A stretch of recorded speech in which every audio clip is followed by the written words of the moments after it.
माझ्याकडे जे कार्याध्यक्ष पद आहे त्याचा राजीनामा मी माननीय अजितदादांकडे दिला आहे। माझ्या कंबरडत लाथ घालण्या इतकी मी निर्लज्ज नाही आणि मी तुम्हाला होऊनही देणार नाही। यदा कदाचित प्रांत अध्यक्षांच्याच होऱ्यानुसार जर काम चालणार असेल तर मलाही म्हणजे पक्षामध्ये थांबण्यात काहीच राम वाटत नाही। ज्यांनी पक्षाचं नाव बदनाम केलं त्यांना बडोती आणि ज्यांनी पक्षाची साथ दिली त्यांना खंबीरपणे पक्षाची बाजू मांडली त्यांची उचल बांगडी। तटकरे साहेबांचा आणि आयोगाचे खूप चांगले संबंध आहेत आणि आयोग राज्याच्या ज्या आयोगाच्या ज्या आहेत त्या प्रदेशाध्यक्ष सुद्धा आहेत। त्यांना त्या ज्या काही कुरगुडी करायच्या आहेत त्या या प्रांताध्यक्षांच्या माध्यमातून त्यांनी केल्या। त्यांना मी पक्षात नकोय ना तर ठीक आहे, रुपाली पाटील तेवढी फार विचाराने हे करणारे आहे की मी नाही राष्ट्रवादी का, पण मला हे माझ्या नेत्यांनी सांगितलं। चाकणकरांनी प्रांताध्यक्षांना सांगितलं तुम्ही दीपक मानकरांचा राजीनामा घ्या आणि मग तो राजीनामा घेतला। राष्ट्रवादी काँग्रेस पक्षाच्या माजी प्रवक्त्या रुपाली पाटील यांनी 2-3 दिवसांपूर्वी शिवसेनेचे खासदार श्रीकांत शिंदे यांची भेट घेतली। खरं तर रुपाली पाटील या राष्ट्रवादी काँग्रेसमध्ये नाराज आहेत, कारण प्रवक्ते पदात त्यांचं नाव नव्हतं। त्यानंतर रुपाली पाटील या नाराज असल्याच्या चर्चा होत्या। त्यानंतर चाकणकर आणि त्यांचे वादही समोर आलेले होते। मात्र आता श्रीकांत शिंदे यांची भेट घेतल्यानंतर रुपाली पाटील अजित पवारांना अखेरचा जय महाराष्ट्र करणार का आणि एकनाथ शिंदेंना त्यांच्या पक्षात प्रवेश करून शिवसेना वासी होणार का हे पाहणं महत्वाचं असणार आहे। या सगळ्यांवर बोलण्यासाठी माझ्यासोबत रुपाली पाटील स्वतः आहेत।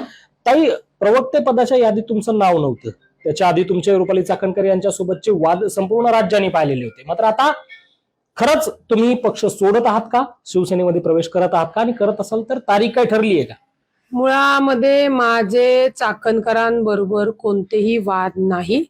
चाकणकरांच्या आयोगाच्या जे काही वक्तव्य त्यांनी केलं ते बेकायदेशीर वक्तव्याच्या विरोधात पक्ष जो बदनाम होत होता, तर मी बीडमध्ये जाऊन संपदा मुंडेचे जे पीडिताचे कुटुंब आहे त्यांच्या फक्त संवाद आमचे राष्ट्रीय अध्यक्ष राज्याचे उपमुख्यमंत्री यांचा संवाद करून दिला। मुळामध्ये सातत्याने चाकणकर ज्या अध्यक्ष आहेत त्या जर प्रांत अध्यक्षांना सांगून आमच्यावर राजकीय कुरगुडी करण्यासाठी किंवा इतर राष्ट्रवादीतल्या महिलांचं खच्चीकरण करण्यासाठी जर प्रवक्ते पदावरची निवड नाही केली तर मी मान्य करते, ठीक आहे, प्रांत अध्यक्षांना तो अधिकार आहे, आम्हाला आमची फेर निवड नाही केली। परंतु ज्या जाणीवपूर्वक मीडियाला बातम्या दिल्या, उचल बांगडी, हाकलपट्टी, कशासाठी बाबा? आम्ही काय पाप केलं? आम्ही कुठल्या पक्षाचं नाव बदनाम केलं? ज्यांनी पक्षाचं नाव बदनाम केलं त्यांना बडोती आणि ज्यांनी पक्षाची साथ दिली त्यांना खंबीरपणे पक्षाची बाजू मांडली त्यांची उचल बांगडी। याच्यावर माझा जबरदस्त आक्षेप आणि नाराजी। त्याच्यामुळे आणि दुसरी गोष्ट, हे सगळं करत असताना जी जाणीवपूर्वक महिला उभी केली, जी माधवी खंडाळकर नावाची, मग ते वाद झाले, दुसऱ्या दिवशी माझ्या घरातल्यांवर गुन्हा दाखल होण्यासाठी खुद्द प्रांत अध्यक्षांनी सीपी ऑफिसला फोन करून तक्रार घ्यायला लावली। कशासाठी? मग ज्या पक्षामध्ये आपण आहोत त्यातले जर प्रांत अध्यक्ष सातत्याने या अशा गोष्टी बेकायदेशीर आणि कुरगुड्या करणार असेल तर माझ्यासारखी कार्यकर्ता का पक्षात थांबावी हा प्रश्न साहजिकच येईल। तरी सुद्धा जे आमचं नेतृत्व आहे माननीय अजितदादा त्यांच्याकडे या सगळ्या गोष्टी मी दिलेल्या आहेत। एकदा त्यांच्याशी बोलून ते काय निर्णय देतात त्यासाठी मी थांबलेली आहे। आणि जर यदा कदाचित प्रांत अध्यक्षांच्याच होऱ्यानुसार जर काम चालणार असेल तर मलाही म्हणजे पक्षामध्ये थांबण्यात काहीच राम वाटत नाही, कारण का मी एक काम करणारी कार्यकर्ती आहे। जो नेता काम करणाऱ्या माझ्यासारख्या कार्यकर्तीची खंबीर पाठीशी उभी राहील अशा लोकांसोबत मी काम करेल ना। शेवटी मला जनतेचे प्रश्न सोडवायचे आहेत, जिथे अन्याय होईल तिथं लाथ घालून उत्तर शोधायचंय, मी तिथे काम करेन। नाही, तुम्ही आता गंभीर आरोप केलाय सुनील तटकरे यांच्यावर, कारण जे गुन्हे दाखल करायला लावले त्यासाठी तटकरे यांनी पुणे पोलीस आयुक्तालयात फोन करून हे गुन्हे दाखल करायला लावले।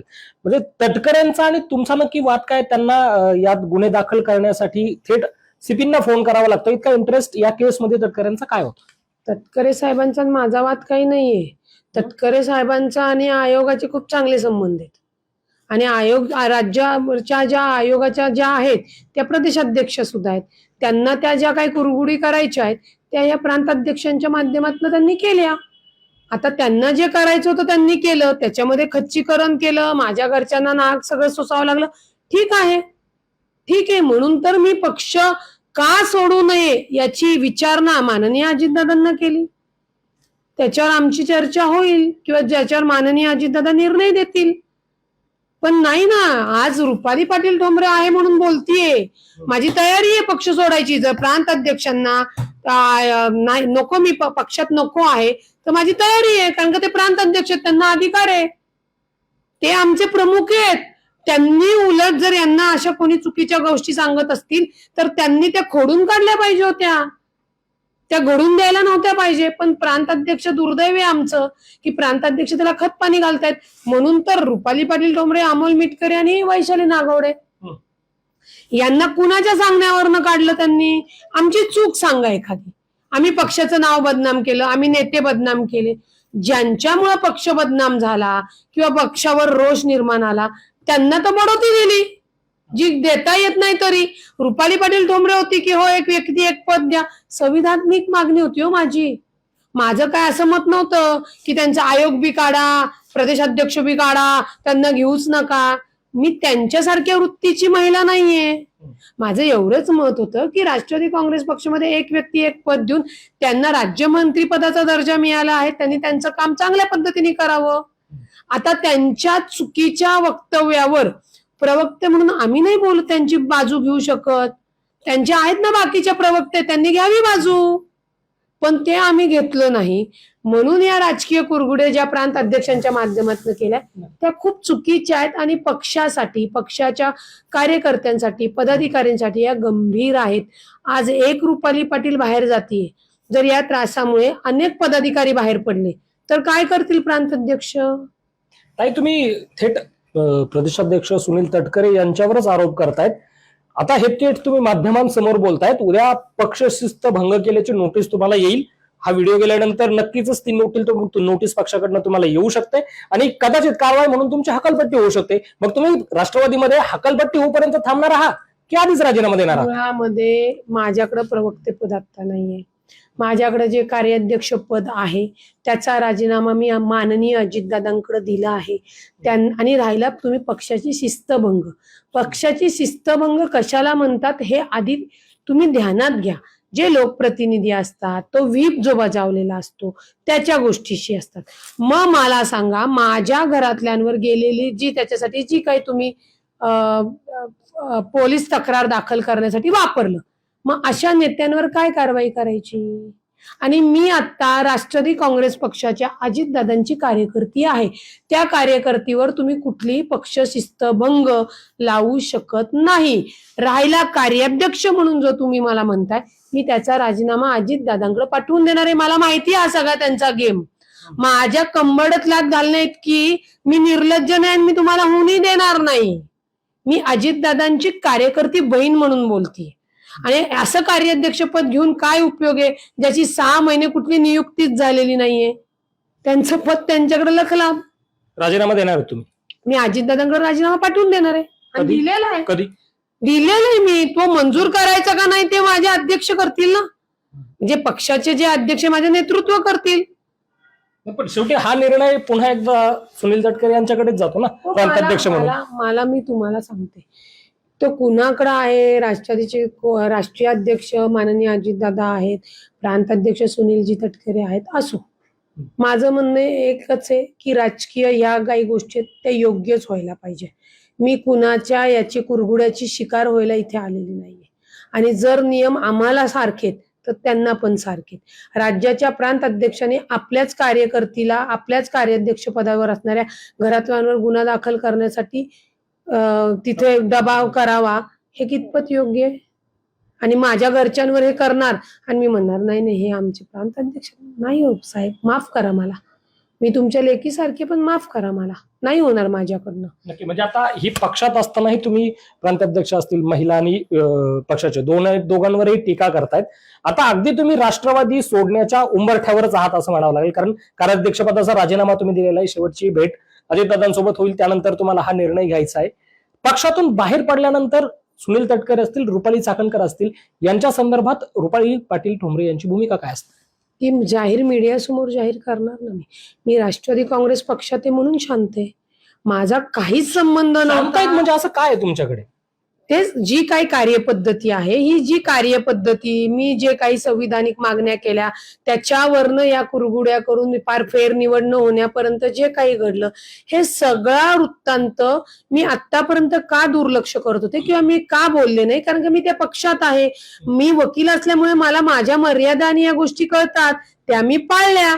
परंतु त्या पक्षाच्या प्रांत अध्यक्षांकडनं आणि ज्या प्रदेशाध्यक्ष स्वतःला ज्या दिलेल्या आहेत त्यांच्याकडनं पाळल्या गेलेल्या नाहीयेत. या पडद्यामागच्या ज्या काही आहेत हे सगळं मी ज्यावेळी राष्ट्रवादी काँग्रेस पक्षाचा माझा राजीनामा जे काय मंजूर करतील आणि मी कम्प्लिटली बाहेर जाईल, त्यावेळी ओपनली मीडियाशी या सगळ्या गोष्टी मी बोलेल आणि मला सांगणं भाग आहे की कशा पद्धतीने एखाद्या महिलेचं ऐकून दुसऱ्या महिलेंवर जर तुम्ही अन्याय करणार असाल तर हे चूक आहे.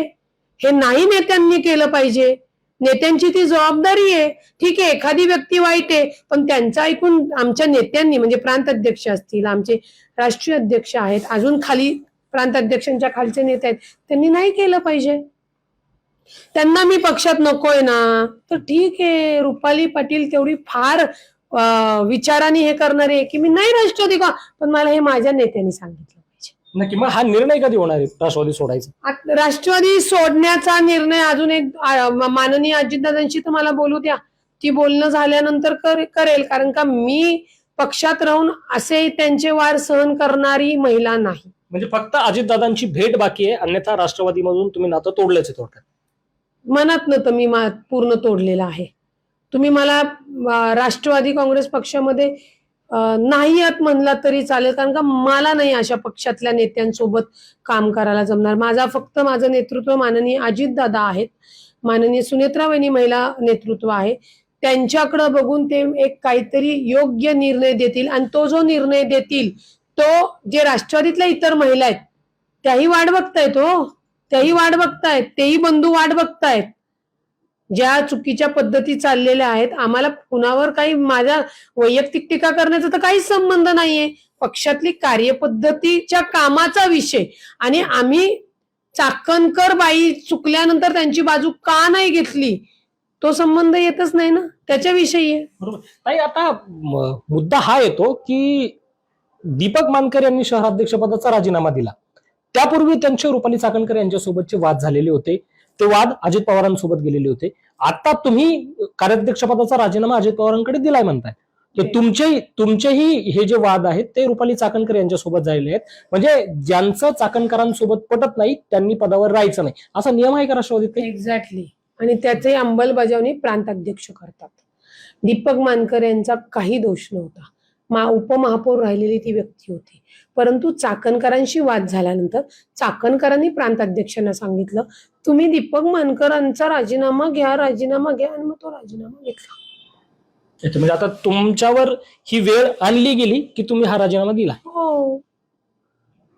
जो राजीनामा मानकर भाऊंनी दिला म्हणजे मानकर काकांनी दिला, सेम त्याच पद्धतीने चाकणकरांनी प्रांत अध्यक्ष. हे कसं चालतं लक्षात घ्या की रुपाली चाकणकरांनी आमचं नाही पटत ते तर ठीक आहे ना, प्रांत अध्यक्षांना हाताशी धरून जर ती कारवाई करतेय तर मग आम्ही न्याय मागायचं कुणाकडं? अजितदादांचं पक्षाकडे लक्ष नाहीये का? कारण सुषमा अंधारे यांनी यापूर्वी टीका केलेली होती की अजित पवारांना ओव्हरटेक करून सुनील तटकरे पक्ष टेक ओव्हर करतायत. त्या विषयाशी अजून मी पूर्ण माहिती घेतली नाहीये, परंतु माननीय अजितदादा हे महाराष्ट्राच्या राज्याचं पण काम चालू आहे, संघटनाचं पण काम चालू आहे. त्याच्यामध्ये कोण फक्त त्याचा जर गैरफायदा घेऊन पक्षातल्या संघटनाच्या लोकांना त्रास देत असेल तर अजितदादा त्याच्यावर निर्णय घेतील, मला विश्वास आहे. शेवटचा प्रश्न, श्रीकांत शिंदे यांच्या सोबत भेट झालीये, तारीख काय ठरली आहे सेना प्रवेशाची? अजून तरी ठरली नाही, परंतु जे काही ठरेल ते मी तुमच्या सगळ्या माध्यमांशी बोलून ठरवेल. कारण का ऍडव्होकेट रुपाली पाटील ठोंबरे लपून छपून कुरघोड्या करायला आवडत नाही.